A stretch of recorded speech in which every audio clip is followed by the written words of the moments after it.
Hello and welcome back to day 7 of the 30 Days of Ableton Effects.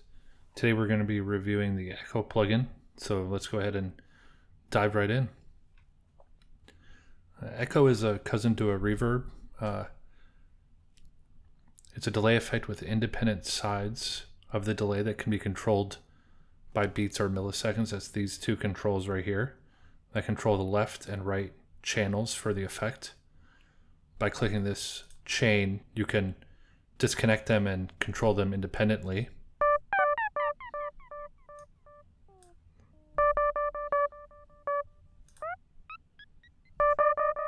Much like the delay effect, you can alter how the echo is aligned with the left-right channels with this feature right here.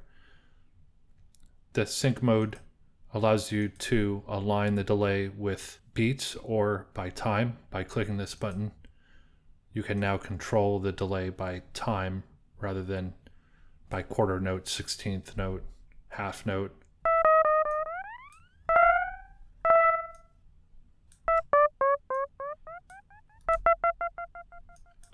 This changes the alignment of the white dots in the visualization here, either to triplet, dotted, 16th notes.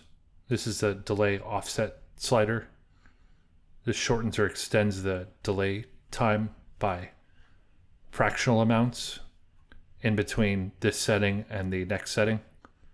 So it allows you to get even finer control in between those. The D button applies distortion to the dry signal. It's hard to hear there, and then feedback is how much of the echo is fed back through the Echo plugin.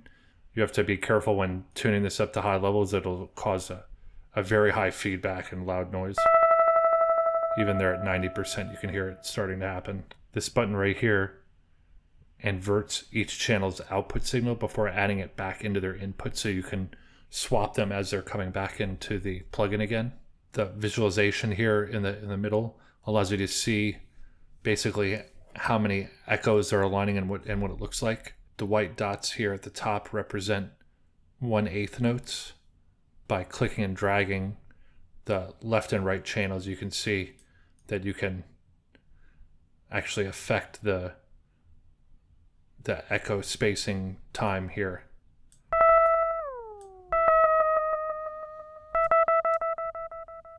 The distance between the lines represents the time between echoes. There is a filter that's applied, a bandpass filter. You can click this arrow to see it. And these controls down here, the HP controls where the high pass filter cutoff is. And this controls the resonance of the high pass filter. LP controls the positioning of the low pass. And this second resonance controls the resonance of the low pass filter. You can see here, you can hear how it affects the signal. The modulation tab has a lot of functionality built into it. This is an LFO that's built into Echo that modulates the frequency and delay time, and an envelope follower that can be blended in with the LFO. There's a lot of functionality built into here. There's 6 different waveforms here you can choose from that define what the shape of the modulation is.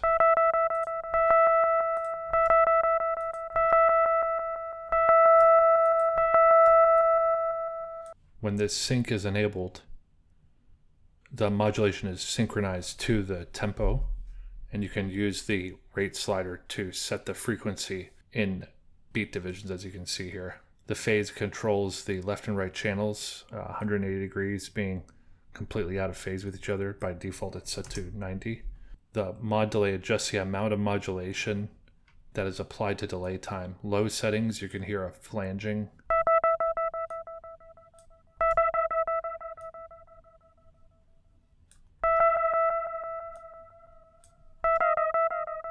You can hear it better there. This is a multiplier. It can multiply this mod delay by a factor of 4. You get some really weird effects there. And then the mod filter adjusts the amount of modulation that is applied to the filter that was in the Echo tab. And then the envelope mix blends the modulation oscillator and an envelope follower. 0 means only the LFO modulation is heard, and 100% is only the envelope.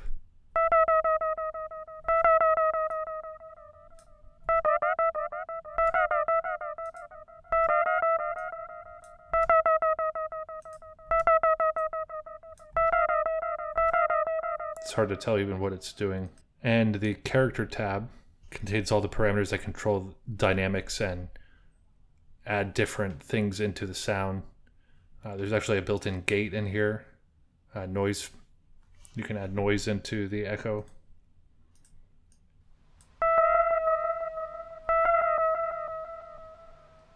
And this causes a repitch causes a pitch change when changing the delay time. This tries to emulate hardware units apparently.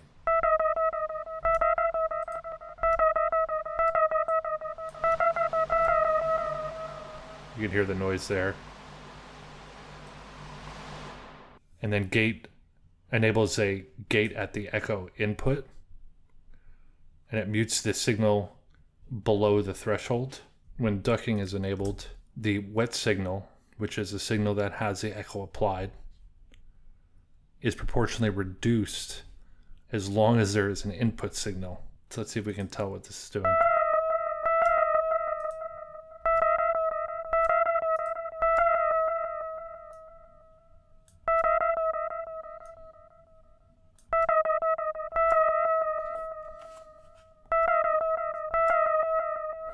The release sets how long it takes for ducking to stop after the input signal drops below the threshold. So if we set this high,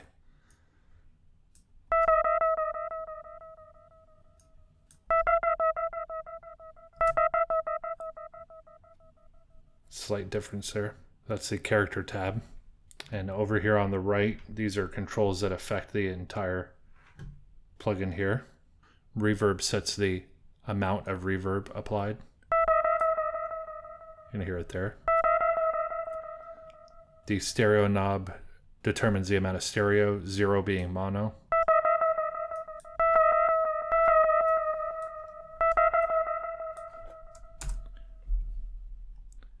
The output controls the amount of output boost.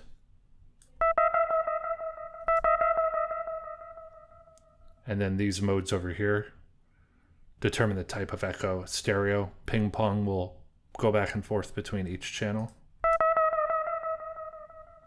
And then mid side will bounce between the side and mid channels.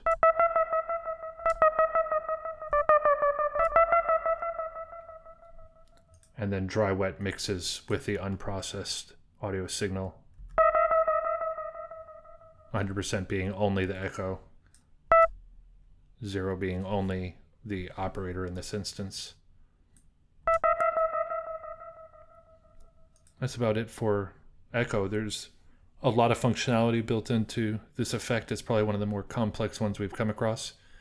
Thanks for watching, and if you'd like to stay up to date with the future videos in this series for 30 days, please subscribe, and tomorrow we'll cover the filtered delay audio effect. See you next time.